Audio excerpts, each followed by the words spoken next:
Some people build companies, others build themselves. Today's guest, Jason Lim, has done both. He's a co founder and CEO of Strategeist, one of Southeast Asia's most influential digital agencies. And before that, he led Netflix social media for Southeast Asia and helped One Championship grow from zero to millions of fans across the world.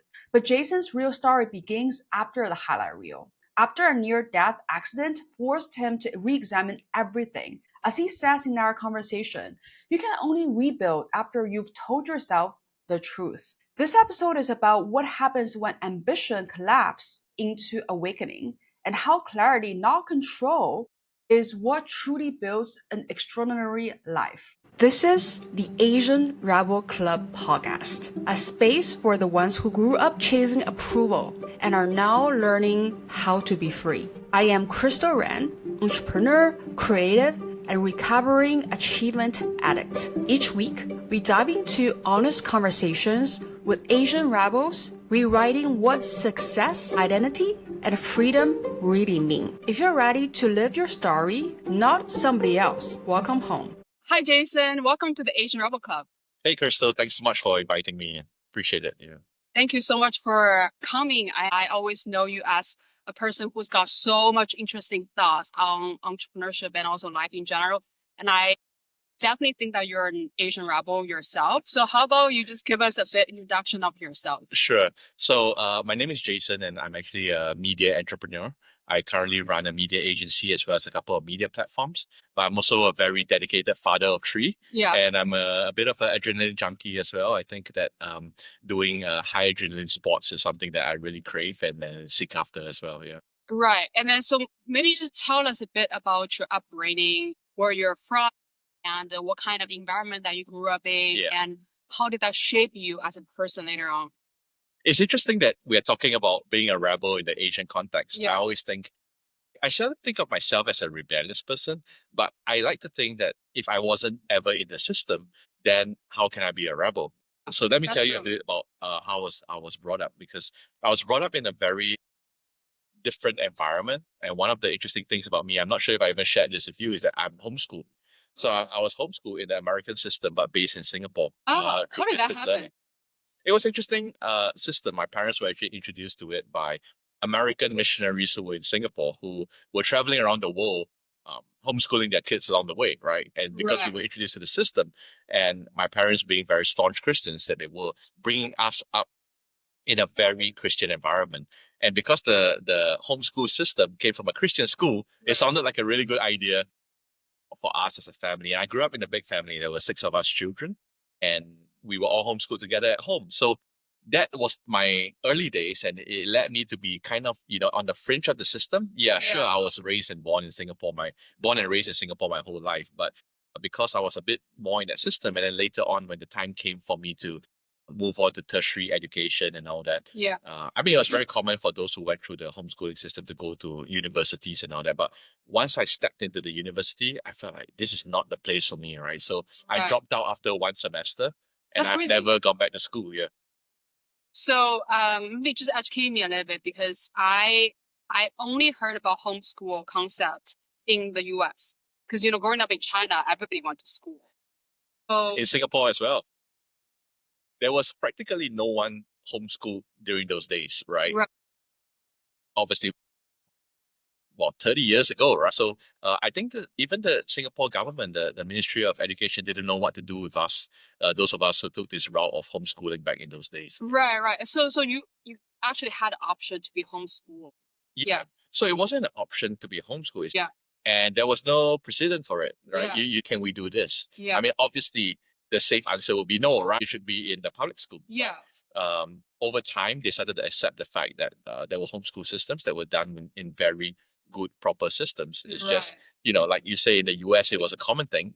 It's just out here in Southeast Asia, it wasn't. Oh yeah. Probably not even very common now, right? Like 30 years after. I think it has gained popularity. Yeah. I mean, I have my own reasons why my children are not homeschooled, even though I was a homeschooler. And we could get into that another time. But I think it's gained popularity. I hear a lot more of it happening nowadays. Okay. And I just wanted to know, how did that shape you as a person to be homeschooled? I think that homeschooling for what it's worth, can have more negative impact on a child growing up than positive impact. Let me tell you why, right? Because a lot of interpersonal skills that you have to learn and pick up is a byproduct of just growing up with others around you, right? Whether it's the positive stuff of friendships or the negative stuff of bullying, you still learn either way. Yeah. And the problem with a homeschooling environment is that, while let's say the education that you receive is on par, the opportunity for you to be exposed to all kinds of interpersonal relationships is a lot lower, Right. like way lower. So Yeah. you're literally raising a child in a very sheltered environment that potentially may not set the child up to be ready Right. for going out there interacting with everybody else when they reach a certain age, right? I often tell friends and all that who are thinking of homeschooling their children, right? Yeah. That, I'm happy to share the pros and cons of it. You just got to be aware that obviously you can lead to raising a child who doesn't have the social skills needed to survive well in a normal environment. So how did you turn out to be normal? Like, what are the lessons you need to teach yourself because you didn't receive that perhaps in that environment? Yes. Well, I did. And that's the thing. I was really lucky because, first of all, in a family of 6 kids, you get a lot of relationships within the family, right? Right. And you get to spend a lot of time dealing with older siblings, younger siblings, your parents. You're in the middle. I was the second eldest. Okay. Yeah. And we also had a few families living in our area who took the same homeschooling system. And we got to spend a lot of time together there. So I got lucky. So it's like a mini school system there. A little bit, right? You do your studies, you do your homework, and then you meet up to play and to interact and things like that. So I think I got out of it relatively unscathed on the social side of things. But it's just something to look out for because there are more and more mini homeschooling communities popping up everywhere. Sometimes when I look at it from the standpoint of a family with like one kid or 2 kids, and I'm like, oh, that there'll be a that different that experience. will exactly right. I can't say that everyone's experience is. I can't predict what their experience is going to be. Right. But I can tell you that if you're a kid and the only people you interact with all day are your parents, day in and day out, for your entire span of your school career, it's going to turn you into a very different kind of person. What? Because you said that you went to university for a semester and you dropped out. What was the moment that you realized you were different from these people that's in the system, and what's the difference? And also, what's your determined factors when you were dropping off? It wasn't clear to me what the difference were. I was sitting there going through the education system, and I was enjoying what I was learning. By the way, I went to take a degree in English literature because I really enjoy English literature and Shakespeare and stuff like that, right? And of course, the minor was in marketing because I wanted to ensure that I could get a job after that, right? And I think the part where it really struck home to me was that as a okay, let me see how to put this.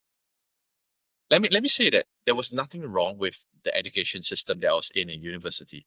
It's just that I felt like I could be doing better things with my time than sitting there and absorbing that kind of information. I felt like I was learning faster from the jobs I was doing, from the projects I was working on, than sitting there and absorbing the information academically. And I think that gave me the first inkling that the way I absorb information and the way I take information and execute on it was a little bit different from my peers. That wasn't clear to me until much later in life.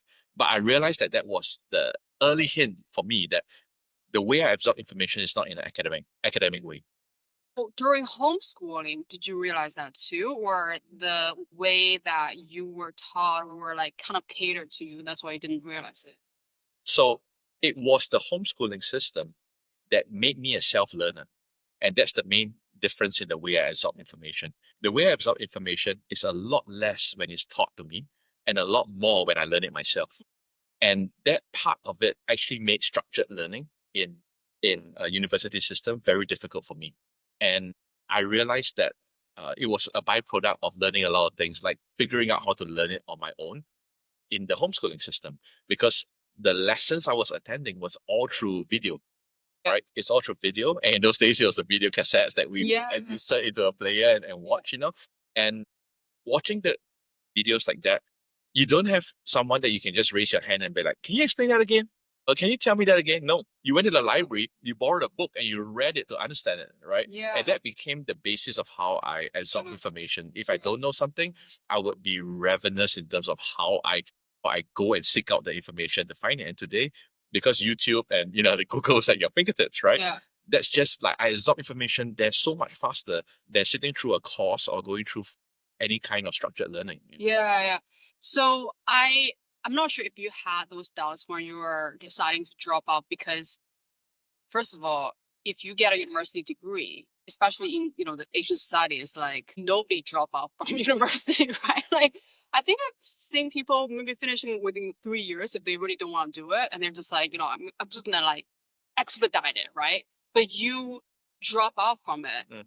Have you ever thought about the risk and also what other people were thinking, and also your parents, their opinions as well? So once again, because I wasn't embedded in that system, it didn't seem like a big deal to me back then. It wasn't like a huge, like the consequences of dropping out is so big. It was just this overwhelming feeling that I was wasting my time within the classrooms, right? And obviously I knew it was going to set me back in terms of the jobs I could take, where I could go and all that. But maybe there's somehow some kind of wiring in me that I I can't equate the consequences of that to the decision I'm making at this point that I feel is best for me. Does that make sense? So at that point, I was like, this is not for me. But the thought process of, I'm lucky as well. My parents are not the kind that will go get your degree and all that. To be fair, all five of my other siblings all finished their degrees, and most of them today have their masters as well, right? So they're like, it's okay. One is not. Yeah, maybe I was that guy that, okay, if anything happens to him, the rest of them will take care of him as well. I don't know. But they weren't particularly pushy in terms of me needing to get my academic qualifications. I think it was clear to them that maybe that was just never the route for me. Yeah. Interesting. So I think I kind of know what you're thinking about. I think that I'm not sure if, this is right to you, because I'm also one of those who like, I can't tough things out in like a medium term.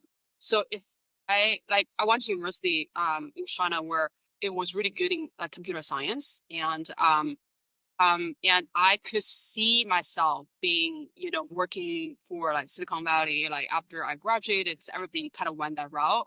But I just did again the way they taught coding. It's like, fuck, like this is not for me. And I just decided to switch my major. But like if you think about it, and I think a lot of people they have this rational thoughts where they're like, okay, I just needed to tap it out for 2-3 years, got this degree, and I can do whatever I want, right? But like for some reason I couldn't do it because the moment I realized that it was not aligned with what I want to spend my time, how I want to spend my time, I couldn't keep going on any longer. Yeah. Was that what happened to you as well? Yeah, I think there's certain parallels. Really, I mean, I was saying just now that it wasn't the system and what was taught that wasn't good. I really enjoyed the lessons. I really enjoyed. In fact, I had a very good relationship with the lecturers. Yeah, and they were way more concerned that I was not coming back to school than I was for myself. I remember my English literature teacher, lecturer, actually reaching out to me and like, when are you coming back? Like, why didn't you come back for the next semester? And I just like politely told her, I'll come back when the time is right. It's been like 20 years. But, like, I think, to the point, I actually enjoyed what I was learning.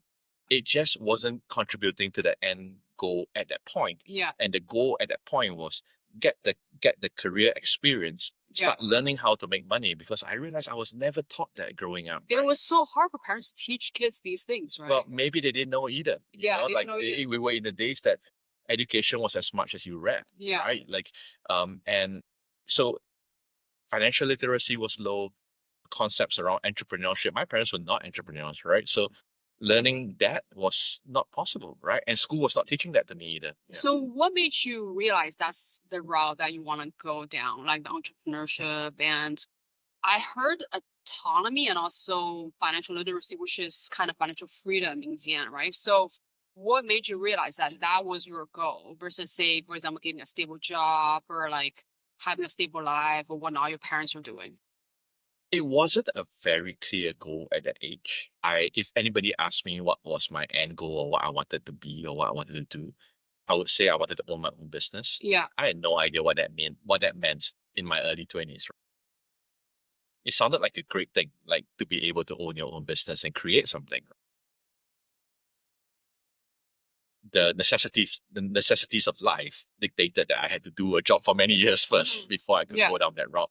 And I received some really good advice in those days about, ensuring that you learn everything you needed to know before jumping out there and, trying to create your own business from scratch and all that. So I think I spent a lot of time in businesses and corporate with the intention of learning what I needed to know in order to start my own business. So I think that was the key difference from day one where I started learning, or when I started working. And that was like climbing the corporate ladder was just a byproduct of having to learn what happens in higher and higher decisions in order to make the right decisions one day when I was running my own business. It was never like, let me get to the peak of this corporate career. It was always, what can I learn from this place that will allow me to move on and one day run my own. What made you choose media? And, and also you've been doing this for decades. So That's right. Once again, early in my career, it wasn't clear to me that media was where I wanted to go.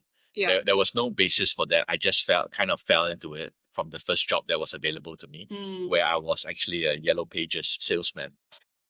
That's a real thing. It's not a cliche. It's not a cliche. I was a Yellow Pages salesman. Right? So many people today will not even know what the Yellow Pages was, right? And my kids definitely don't, right? And in those days, I actually took a directory and tucked it under my arm and went door to door to try to get people to buy advertising slots in the book, right? But that's right after you drop off of university. Yeah, that's right. Yeah. Wow.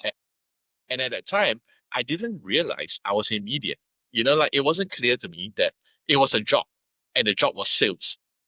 But what I was doing was I was selling media space. And I remember it took me a few years to realize that, I'm literally turning a blank piece of paper, a page that is worth almost nothing, into thousands of dollars. That's true. Just because I'm explaining to them what this can do for their business. Yeah. And I think that's where, like it started connecting my brain. Oh, that's how media works, right? I just need to get the right eyeballs on this thing. Enough people need to see this thing. And then someone will pay money for it, right? And of course, that's dumbing it down incredibly. I probably could have learned that if I stuck in school, right? But because I didn't, it took a while for me to connect that I wasn't just going out there with a red card and saying, please buy a page of advertisement in the Yellow Pages. I was literally doing something for a business or a brand, and I was helping them to grow. And I was bringing them money. But then it started making more and more sense to me as it went along. Remember, I chose a course in English literature, right? So actually, my core desire and what I think I'm strong at is telling stories and writing. And back then, I was like, so I've been doing sales for so long. I actually want to do writing, right? I actually want to be the one creating the content. And so I switched to another magazine, and within that magazine, I requested for a role in the editorial team. And then, I went on from understanding the sales aspect of media to becoming the guy who created the content in the media.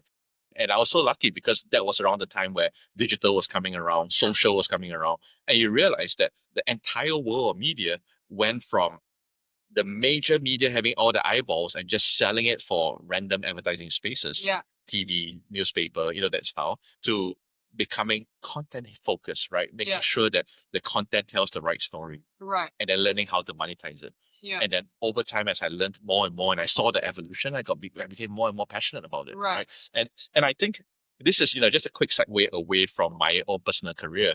This is actually an interesting thing that I heard at one point. You can't say that when you don't know something, it's hard to say you have a passion in that thing. Yeah. For example, I know some of my nearest and dearest friends who are passionate photographers. It probably started when they got their first camera, took a photo, and realized, oh man, like you have some talent for it. You actually like it. Yeah. Someone said, oh, you got an eye for photography. All right. My point of it is that you can't ever develop a passion for something that you don't try. Yeah. You get it? Like, Crystal, you don't have a passion for, I mean, you're probably skydive, but you can't have a passion for skydiving. You would never jump out of a plane. Yeah. You get what I mean? Yeah. So they like the idea of the thing, but not necessarily the process of it.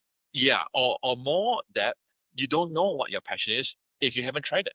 Right? Yeah. I have a great passion for motorbikes today, but that's because I've been riding for 15 years. Yeah. Right? Before I got my license to ride a motorbike, how can I say I have a passion for it. So that's kind of how my whole passion for media came about, right? Gotcha. The more I knew about it, the more I realized, hey, this is something that I could actually get good at if I understood it, right? Yeah. And then there's the social proof as well, that you realize that, oh, okay, this is something you're actually good at, right? Yeah. And then that develops a person's passion.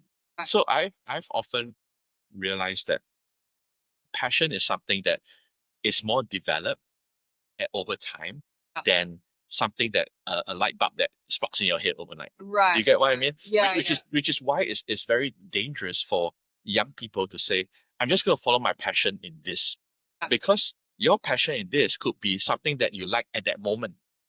Passion is developed as skill sets and deep knowledge of that thing is developed over time. Yeah. You get what I mean? Yeah. Right? So, okay, so I've completely segued off from your question. And those are thoughts that I have around that topic. So just for myself, I think that like there's something I want to add on to. I always really like consumer goods, and I think growing up in China in that era where you have all these different kind of products coming to China, and I would go to supermarkets and every week will be different products. It's so exciting. So I was like, okay, I wanted to have my thing on the shelf as well one day.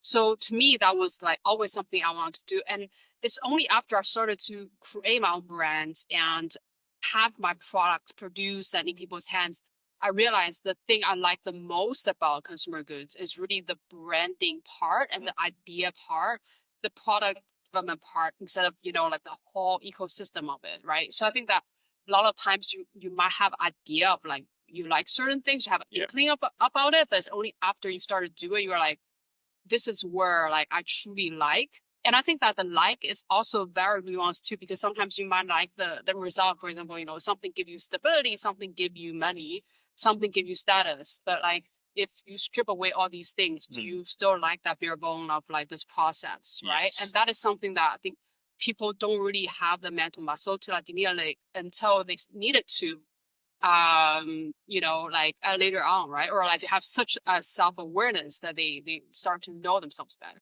And you're describing an interesting part about what you actually liked about that business. Yeah. And this is an interesting thing that I think a lot of people mistake about entrepreneurship, right? You started with a passion for like the consumer goods, right? But it's clear that what you're really passionate about is creating something, like creating a brand, creating an idea, creating an ideology behind the brand, right? Yeah. And that's what makes it happen. And that brand could be any variety of products, right? Yeah. It could be any from skincare all the way to a clothing line. But what you really enjoyed was creating that, crystal INC, right? Yeah. That actually was the thing. So entrepreneurship can be a passion around the product. It can be a passion around the service.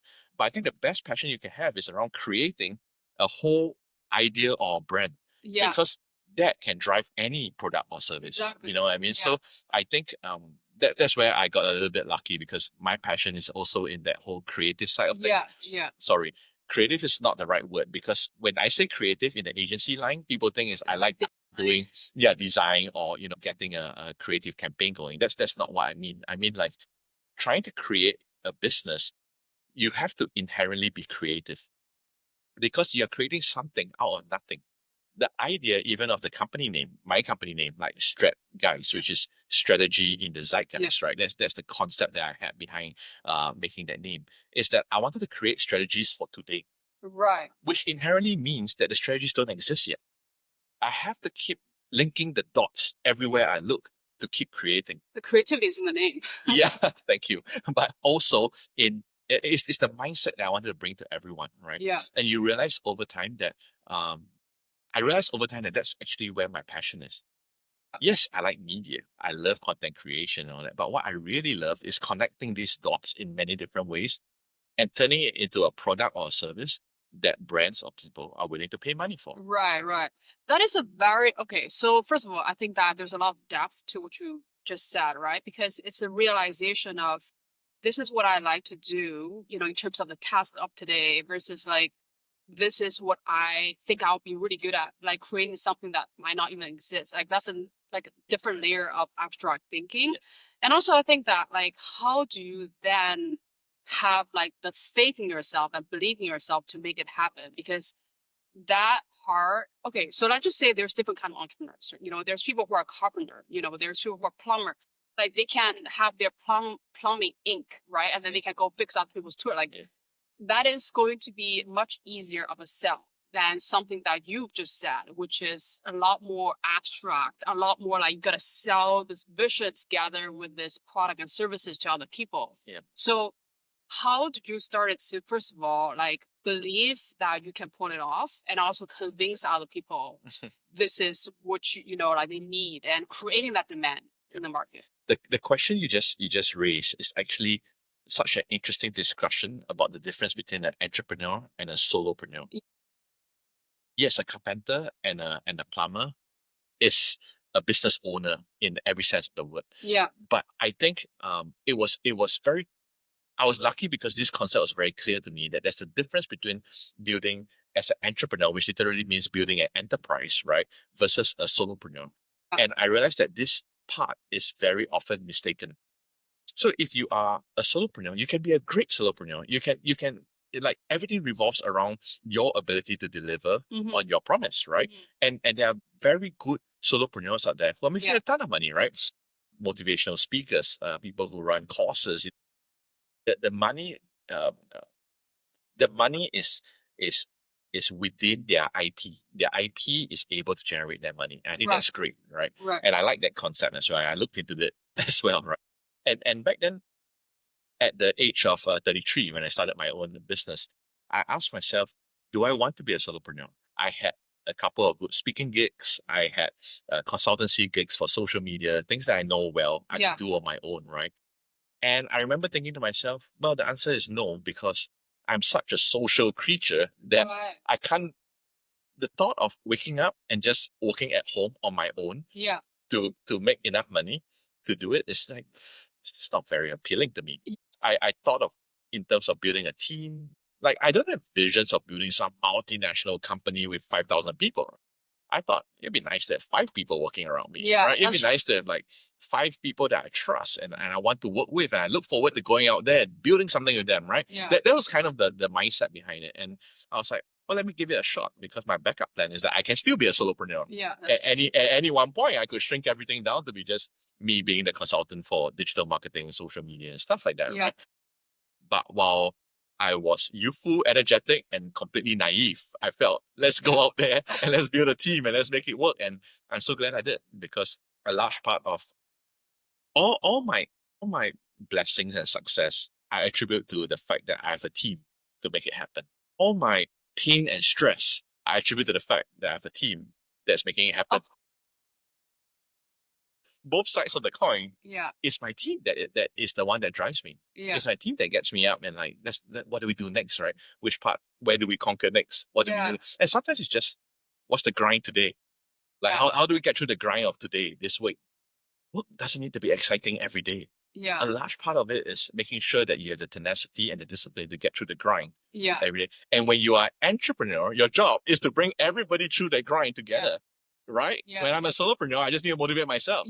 I think that therein lies a very big drastic difference, that I spend a lot of time sharing this concept with a lot of younger people who are thinking of starting their own business. And I'm like, what do you want to do? I want to do this or that. I'm like, you are describing a solopreneur thing. So the way you are actually creating this business is going to be very different. Whereas if you are describing an entrepreneurship kind of concept, then your first follower, a concept which was drummed into me by my mentors in One Championship and other places. But your first follower and building your team is your biggest priority. So that's something that actually made a lot of difference to my career. So I wonder, in your opinion, what kind of people are better suited to be solopreneur? What kind of people are better suited to be entrepreneurs? Because even though it's very sexy to like manage a team and build a team, as you said, it's also a lot of responsibilities, right? So how did you see the pros and cons, and like rather what kind of person do you need to be? So say if you were to grow into that person to be an entrepreneur versus solopreneur. That requires a lot of self-awareness. The difference in the person who is able to build and lead a team versus someone who is very good on their own is literally the difference between why some medical doctors stay on as doctors and become very good at doctors, and some of them go on to lead entire medical centers and build hospitals, right? That is the difference, right? Because if your passion lies in being a really good specialist at something, then keep being a good specialist at something. Not everybody is cut out to constantly be thinking about the people beside them, around them, beneath them, and all that. Like, not everyone is cut out to be constantly thinking about others around them. Yeah. And that's perfectly fine. It's not being selfish. We all need the specialist in something as well. When I'm sick, I don't go to the CEO of a medical center. I go to the specialist in that area and be like, hey, help me in this. And you will realize that I'm using the medicals, but you see this in practically every situation, right? In the military, Right. right? You have the generals that lead, right? Right. But you need the guys who are really good at shooting or operating that one weapon. Right. And when push comes to shove, you don't want the general to be operating that weapon, Right. right? You want that guy who's a specialist in it. And I think that if you know that either by virtue of how your career has laid out that you have become a very deep specialist in one thing and that can earn you money, be good at it, right? But if you realize, like I realized, that I'm a very people person, You can't live without the people energy. I can't, right? And even no matter how good I thought I was at that point in social media, sitting down and doing social media every day in front of a computer by myself to make money, You're gonna burn out. didn't appeal to me at all. Yeah. Right? But sitting here, surrounded by my team, discussing a social media idea or a marketing campaign or something like that fires me up, right? Then I'm like, okay, then that has to be the path for me. Right. Yeah, that's a very interesting way to look at it. My businesses are COVID babies. A lot of the times when I felt like, even when you build a team and, in a remote environment, you still don't have that people energy. Like, you still are in this, a lot of things are in your head, right? Because I think that what you're describing is really like, do you think with your own heads, or do you think out loud, you process it with other people, and you kind of generate that result together? Yeah. And I think in this day and age, like, it's almost like thinking about what environment you want it to be, right? Because you can still have a team, but then like, if they're all over the world and you like video chat with them, that might not give you that like sense of like, oh, we're all in this together, in that kind of environment. I think a lot of these things are like very nuanced. It's interesting to hear you talking about it. Like, a lot of things you learn is through experience. So like, you almost like do it and then you're like, okay, does it work for me? Does it not work for me? A lot of people like these days, when they start a business, they might have an idea and then they just like kind of go with it. I think that's the difference, right? Like, versus yours is like the evidence is already shown and then you're following the evidence for yourself. Yeah. I was lucky to jump into entrepreneurship in my 30s. Yeah. I'll explain to you why. Because in my 30s, I've had almost 12, 15 years of working experience already. Yeah. So I used that time to gain skills, but more importantly, I used that time to gain self-awareness. And self-awareness is shockingly lacking when we are younger. I put myself in that same bucket as well. If I started in my 20s with this passion to run my own business and just go do it, I think I would have burnt out and failed really badly, right? Because I have no self-awareness. I have no self-awareness of what fires me up. I have no self-awareness of what I'm good at and what I'm not good at. Yeah. I'll probably be doing a lot of things that I'm not good at and thinking I got to get this done versus capitalizing on the skills that I have. Right? And even my 30s, come on, what do we know in our 30s, right? we have so much more to learn, is my point, right? But your 30s is a good point. Was a good point for me because I had just sufficient experience to kind of be self-aware that I'm good at these things and not good at other things, and to capitalize on that to start my business, and then kind of like fine-tune it over the last years that I've been an entrepreneur. So there's this very the cliche story of entrepreneurship being like jumping off a cliff and building a plane or the way down, right? Which is a little bit like that. So the way I describe it is this ability for a person, and this goes back to self-awareness, right? Yeah. The ability of a person to be comfortable in a state of flux. Because certainty. When you are creating something, there's no certainty. And that's why you will hear a lot of very seasoned businessmen tell you that business plans are bullshit. Yeah, right? it is. They are made just to raise money, or they are made just to convince somebody that this is going somewhere. Business plans are bullshit because you don't even know what kind of plane you're making while dropping down off the cliff, right? Yeah. You're building it based on whatever you can grasp and make, and hopefully make something that flies. I think that analogy is actually an analogy about self-awareness. How comfortable can you be in that state of flux? And in that analogy, you're dropping off a cliff and you're falling at the rate that a human body falls through the air, and you're trying to do things with it, right? Yeah. And if you've ever, jumped out of a plane, in a skydiving manner, you will realize that some people love that feeling and some people absolutely hate it, right? It scares the shit out of them, right? Yeah. And why did that person like it and that person not? Yeah. I don't know. Self-awareness, right? You better know that you're comfortable falling through the sky at that speed, building a plane, and then entrepreneurship is probably the right path for you. And if you're the kind of person that you're like, what if my parachute doesn't work? What if I can't do this? What if I can't do that? No safety is on the ground and all that. Then please don't jump into entrepreneurship, no matter how sexy it sounds, because that's the name of the game. So what I've realized is that you can spot an entrepreneur pretty easy when you realize how comfortable that person is working in a state of flux. The more messy the environment is around them, the more calm and centered this person is in an environment like that, this person is made to be an entrepreneur. I think you're just describing ADHD to me. Possibly. Because so I have ADHD myself too, and one of the best careers for ADHD is ER nurse. Really? So you need to be the calm, the storm center, when everything around like you is like super chaotic. Really? I never knew that. Okay, that's new to me. Yeah. But as you know, you're right. I don't know if it stems from ADHD, but there are some people who can, and there are an equal number of people, maybe more, who can't. Yeah. Right? Yeah. And there's no point trying to force feed either way. You know what I mean? Like the person who can make sense of the storm around them also doesn't like the stable, secure, I know what's going to happen today, tomorrow, as well as the next 10 years. I give you a really, my personal experience on that is that right after I was done with my national service, I was actually offered a role in the military, right? I was in the police force actually. So they actually offered me a role to stay on, and they kind of like, they said they'll get a career person to kind of speak to me because you did well in national service, so you should stay on and all that. So I was like, oh, fine, I'll do the meeting, right? So this career person came down and sat with me, and they opened up, it's funny because in those days it's still Manila folders and all that. And she opened up this document, and she's like, "This is where you are now, right? In 5 years you could be here, 10 years you could be here, 20 years, and this is how you're doing, and then you get a lump sum money." And she put out the whole career plan in front of me.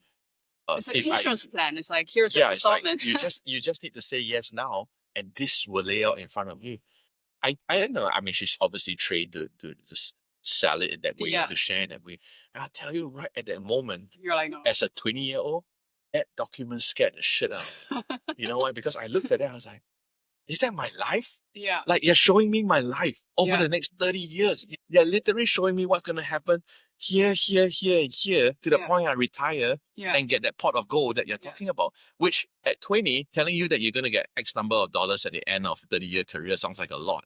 Yeah. But what scared me was that you're telling me my career. I'm like, is that it? Like, it can't be it, right? It can't, like, I think it might sound arrogant at that point, but I was like, that can't be my life, man. And I walked away from it because I couldn't bear the thought of having my life laid out in front of me like that at that age. Right. And I think, what were you thinking in your mind? Like, what kind of life do you want to have? Have you thought about that question at the time, or you just knew that you didn't like a certain, way of living, which is very standardized? I really had no idea what kind of life I wanted at that point. Yeah. I was just finishing my national service. I didn't know. I was 21, I think, and I didn't know what I wanted. I just kind of knew, like, I had this very rosy tinted glasses of the world at that point, and I really felt like like the sky's the limit. There's so much I can do, and that felt like a jail cell to me. Like that felt like a jail cell rather than what it was meant to be, which was a portrayal of security for me for the rest of my career. Yeah. So I think what you mentioned about, if I were to summarize, is really like a person's tolerance of risk, right? So whether they have a high tolerance of risk, which is uncertainty, if they don't, then obviously they probably can't take entrepreneurship. They can take, solopreneurship or specialization, business owner route. But creating an enterprise from scratch, that itself is inherently risky. How did you deal with the fear that coming out of handling all the uncertainties, because I think that is, even though like to me, like I'm also kind of allergic to like being very stable and like, every day you do the same thing. But when it comes down to real risk, that is also another story where you do feel that fear, right? So how did you deal with that? I know you're a adrenaline junkie, as you mentioned about it. Do you have a way to train yourself, or you're just kind of born that way? No, I was not born that way. I Yeah. think it was a series of life experiences that led me to learning how to control and manage the amount of anxiety or stress I was going under. I think turning to adrenaline sports started with my love for sports to start with, but also I realized that I realized that the greatest clarity is right at the age between life and death. You know what I mean? Right. The greatest clarity and focus that you can ever have is at that moment where nothing else matters, except that you get through that moment. And Yeah. I've felt it multiple times in the things that I do, Yeah. whether it's in, scuba diving, skydiving, whether it's on a racetrack on a bike that's going 200 kilometers per Flow hour. Like in that moment, it's not even that, it's not even that you are seeking that moment. It's just that at that moment, there's nothing else you can be thinking about. Yeah. Right? What else can you be thinking? Well, how can you be distracted by the client that wants to pull out of that deal? How can you be distracted by that payment that's not coming through? Right? How can you be distracted by anything else at that moment? That distraction will cost you your life. And the weird thing is that I find that almost zen moment in I find that almost point of zenness in those moments. Not that I'm seeking to risk my life. I mean, all these things are within adequate amount of risk, in my opinion, right? Yeah. Not in others' opinions, but in my opinion, it's an adequate amount of risk. But it brings me to the point that I can only be hyper focused on that one thing at that one point, Yeah. and it helps me a lot. And that's why I take regular breaks to do these kind of things. Right. So, that's one part of it. I think. Right.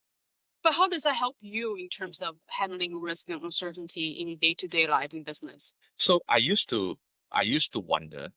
Okay, let me put it in this way, right? The first time I ever put on scuba gear and went below the water, it was a magical experience, but I was scared to death, right? And I looked at my instructor and I was like, why is he almost like in a dreamy zen-like state, floating around, enjoying, like a turtle is coming by? Yeah. The difference is proficiency. And if you take that quick analogy and you fast forward it to the time that I've clocked like 200 times, right? I'm just as relaxed underwater because you know Yeah. that you get so used to it, and that's the thing about that I realized about just about everything, including entrepreneurship. Why am I freaking out? Why am I so tense, so with so much anxiety and all? I've never done it before. I've never gone through this before. That someone who has run businesses for 30, 50, built mega MNC empires is stressing out about the things I'm stressing out about. Oh, to them it's like, what are you stressing about? Like, dude, we got much bigger problems. I'm like, yeah, I haven't gotten there. But what I've learned is that with time and with proficiency and with exposure to that same level of stress and anxiety over and over again, you master it. Right. It becomes like your tolerance level never goes back down. Right. Every time you expand and stretch that tolerance level, it goes there and Right. it stays there, Yeah. right? And now when something at that level happens again, it doesn't feel like such a big deal anymore. Right. Right. Right. So then the question is, how much can I continually stretch this and expand this calmness in a state of flux, this anxiety, these problems that how much can I stretch that? I'm not looking for problems, by the way. I'm just saying that whenever I look at these problems coming to me, I think of myself stretching that ability Right. to handle it and to continually be calm about it. Right. So why is that so important to you? Like, what is your motivation behind constantly stretching, expanding yourself? Because some people, they will just not want to do it, or like they will do it a little bit and then they will stay, right? Yeah. Because I just don't like the feeling of not being good at something. I really hate it. I really hate it. And one of the reasons why I pursued like scuba diving to certain levels of qualifications because I hated how I felt as a new scuba diver. I hated that feeling of not being able to control my buoyancy, or being scared underwater, or being freaked out by that fish that came up when I didn't see it. Like, I just hated that feeling. I wanted to be good at it, right? Yeah. And I pursued it because I wanted to be good at it. And that's actually, kind of the storyline for a lot of things in my life, right? whether it's like riding motorbikes, right? When I first got into it, I was like, I can ride a bicycle. How hard can a motorbike be? Oh, it's totally different. It's so difficult.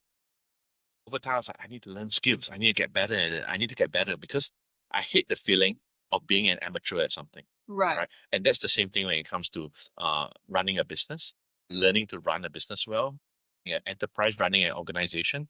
I suck at so many things, right? And I hate how I sucked at it in the early years. I still hate how I suck at it today, right? I want to learn. I want to improve. I want to constantly change the feeling that people have working in my company and with me for the better. Right. I acknowledge that there have been many, many mistakes, a lot of bad stuff that should have been done, but it's in naivety and in not knowing how to do it. Working as an amateur brings you that kind of results. And the question is, how do we constantly push ourselves to become a professional in that area? And that helps to deal with the anxiety, the problems, the fear, that usually cripples people. You said that your car crash was the best thing that happened to you. So what had to break down in your life for something better to emerge?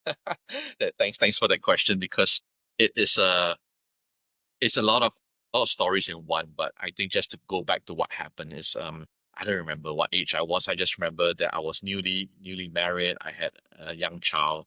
I was trying to work in my career and everything, and one day I totaled my car. I totaled my car because I was not feeling well. I had to pop some antihistamines to help with the sickness I was going through.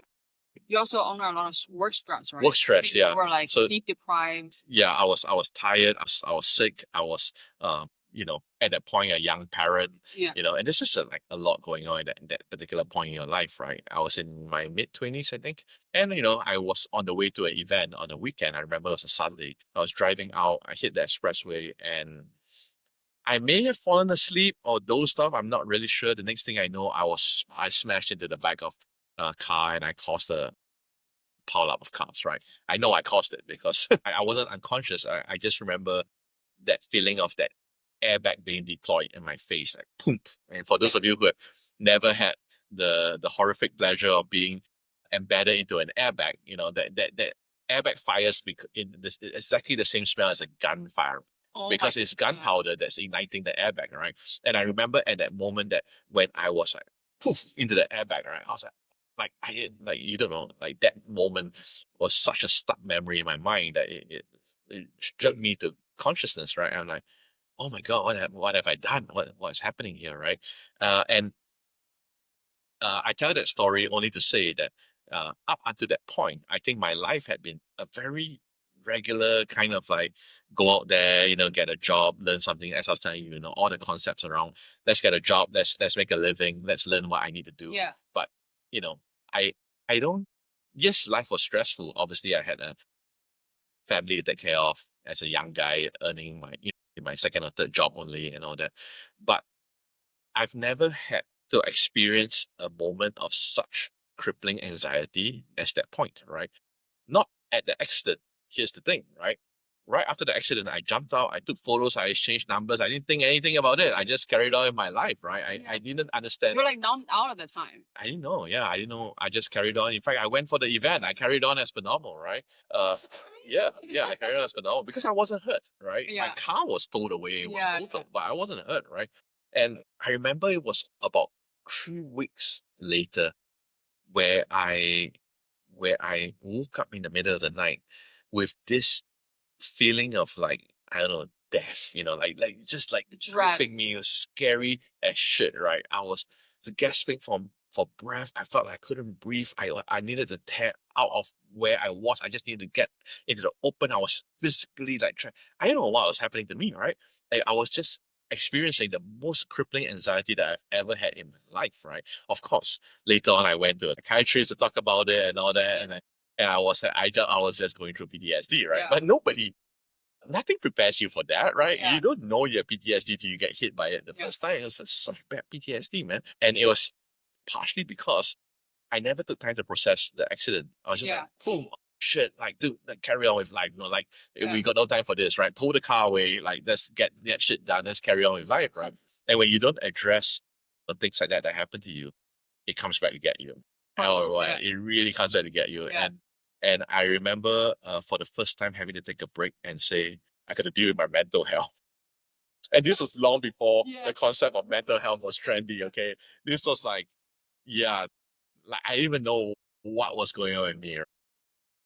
I remember having to read up on this, like, what's this anxiety attack? What's this panic attack? What's this medicine the doctor is giving me? What the hell is Xanax? You know, like I don't Yeah. like nobody tells you this kind of thing, right? Yeah. But it was such an eye opener to me because it was through that period of time that I learned so many skills about dealing with anxiety, about not letting anxiety overwhelm you, and about basically controlling it and turning it into something that motivates you and something that makes you able to do more. So So- what could you turn anxiety into something that motivates you? I think that one of my motivations at that time was, how do I not let this cripple me, right? And I remember that it was a very crippling feeling to when the anxiety attacks would come in as a wave.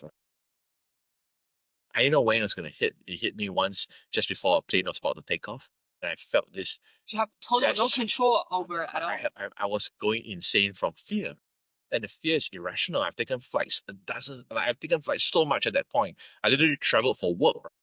But at the moment when it hit me, I was like, I need to get off this plane. I need to get off this plane now. And it's still like, it feels real. And I was like, this is going to ruin my life if I don't control it, right? It's going to ruin my life. I don't know when I'm going to like suddenly get hit by this, right? Yes. Of course, it led to things like, I know I'm claustrophobic in small places, but a part of that, like I've learned to control it, but you can't really help it as well, right?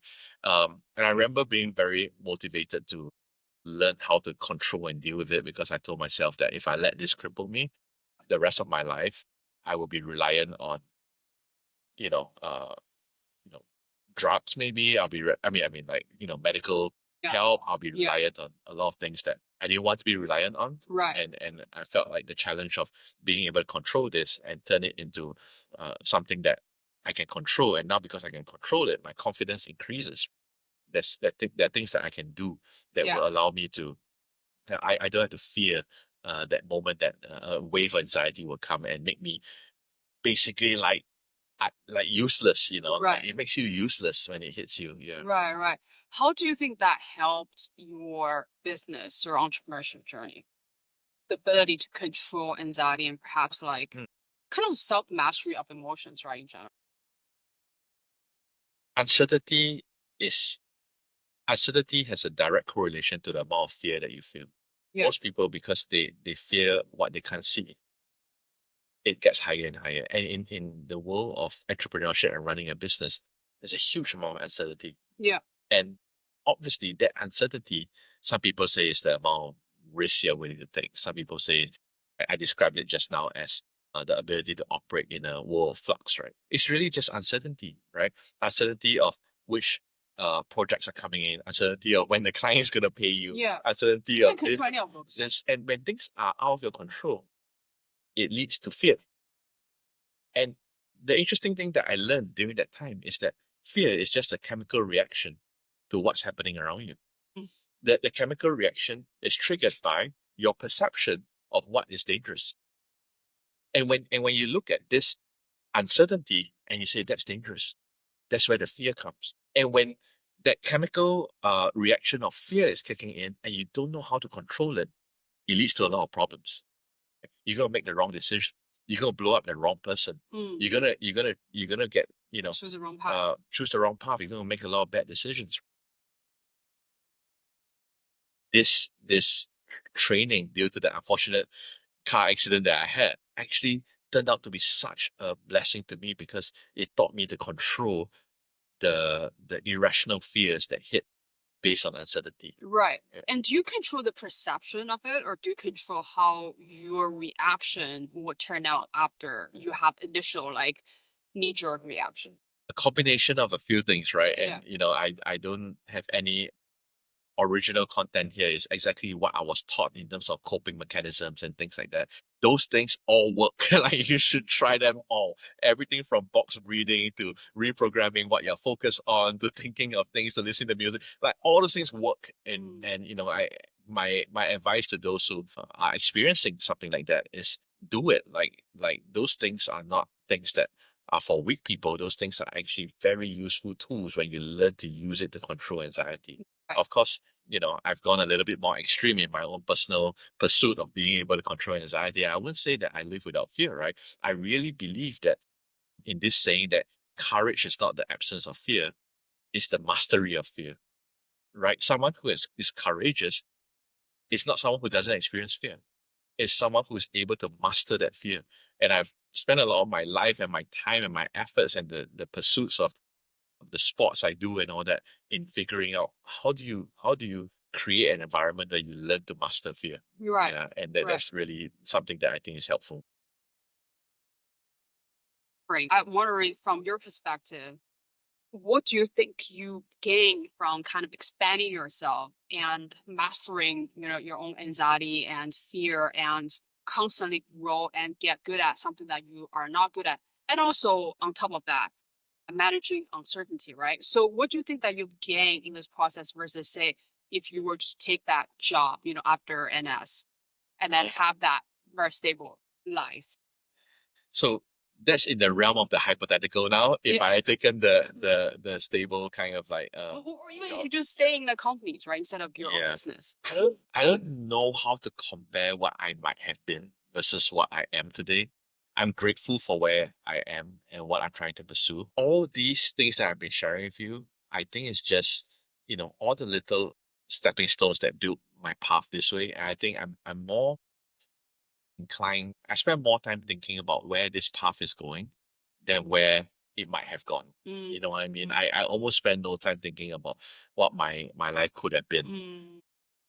Occasionally I'll be like, could there have been an easier way to get to where I am today? And I don't know the answer to that, but I think that all these things, like I just accept it. It's been part of my journey to this path, and I'm just like excited about where this path is going Right. more than where it might have gone. Yeah. So the reason why I asked this question is because I started to realize that, as you mentioned, right, like a lot of things about entrepreneurship and employment is a very artificial concept that is not natural to humankind, right, for us for a long time.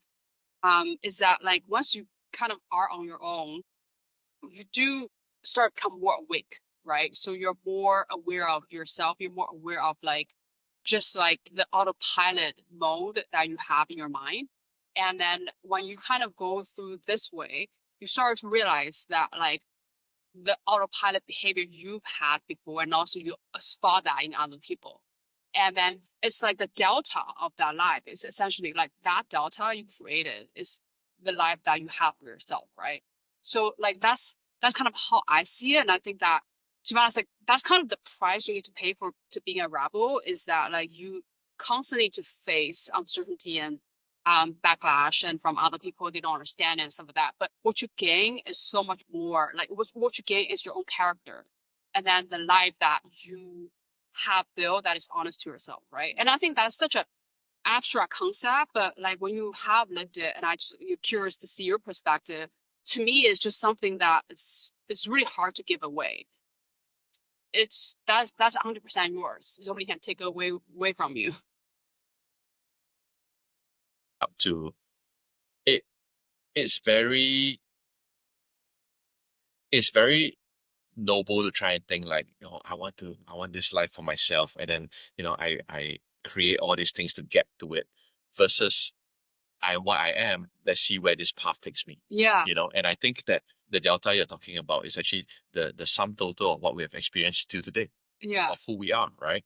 And I think tapping into that, whether you, I mean, I don't want the listeners to think that the end goal of being a rebel is to be an entrepreneur, because it isn't. It's right? not. Yeah. It's not. Like, you don't have to be a solopreneur or entrepreneur to be a rebel in the sense of the word, right? It's actually being very self-aware of where your experiences, your personal journey has brought you, and then figuring out how that is going to take you further. Yeah.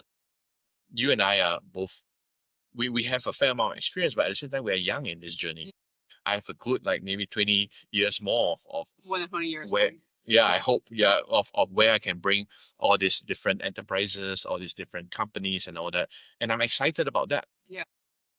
Do I know where it's going to go? Do I know if some of these things that I started are going to crash and burn? I don't know. But do I think that I have maximized what I can learn and experience and bring to the table at this point? I think yes. I think yes. I have no regrets about that. I don't think that I have put myself in a position that I'm not able to experience some things just because necessity calls, Yeah. in terms of like a job or something like that, right? Yeah. I think that I look at all the opportunities in front of me. I'm just excited that, Right. where we have come, whether it sounds a bit Yeah. rebellious to the normal state of things or not. It's just where our lives have led us. It will take us from here. Right. And I think that just as you were talking, I was thinking about a concept where yesterday I encountered, it's called external fear or internal fear.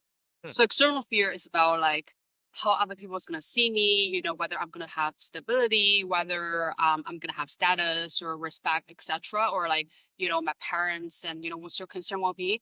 But we're choosing something. And the internal fear is that like how you're going to feel about yourself of the decision that you make. So for example, like when you are, deciding on the job on NS, you actually have a very high internal fear and a very low external fear. Because when you see that, you're like, okay, that means my life is it. Like my life is not mine, right? Versus for a person who's got external fear and probably not very sensitive about internal fear, is that they're gonna see what that will give them in terms of all the external rewards. And then the way she was talking to you was also kind of try to appeal to your external fear, right? If you were to have that. And I think that like a lot of things you're talking about was a lot about like breaking that external, like kind of cater to your intrinsic motivation, right? Yeah. And like lessen that extrinsic motivation. And I think that's alluding to your point of entrepreneurship. Being a rebel is a lot about strengthening your intrinsic motivation so that you can essentially become like you can acknowledge who you are and you can claim who you are, right? That's a good point. And then, I've never thought about it like that though, but I like the way you're. yeah. Okay. Okay. I have one last question for you. How has your definition of success changed over the years, and what's your definition of success now? Okay. In my younger days, success to me was defined by financial stability. Yeah. Inadvertently, when you first come out and you want the things that make you feel successful, right? The car, the house, a decent living for your family, things like that, right? And I used to think, oh, if only I had enough money for that, right? If only I have enough money that looks so nice, that car, that whatever it is, right? And I guess when I was in corporate roles, success to me was ensuring that I was able to move up the ladder. And, it took me time to realize that it was all about the value. Because in your first 2 years, you feel like you can go bankrupt many times. And then I realized that that feeling never goes away. It never goes away. You're always like freaking on the brink of like absolute success or bankruptcy, right? That's what entrepreneurship is about. And then I realized that that's the way it's going to be. That's the way it's going to be as long as I keep running the business. And so I can't benchmark whether I'm a successful person or not based on that. So to be very honest with you, without sounding too esoteric, right? I really see my benchmark of success today as how much I have to be grateful for. Yeah. And I think that I have a lot to be grateful for. And a lot of things that drives me every day is because I'm just so grateful that I got a chance to work with this team. I'm grateful that I have the health to run the companies, right? I'm grateful that the business ideas we have, people are willing to pay money for it, right? What's the point of having a product or service that nobody wants to pay money for, right? I'm grateful that there are people who want that. I'm grateful I have 3 children who are healthy and who I can support. I have the means to support, right? So I'm just looking around like that. To me, it has been a much better barometer of my success than just the financial part of it, right? If this conversation sparked something in you, share it with someone who needs to hear it. And if you're building a more true life, not just more impressive, we would love to hear your story. Follow us on Instagram, YouTube, and TikTok at Asian Rebel Club and join our newsletter for more ways to connect. Link in the description. Until next time.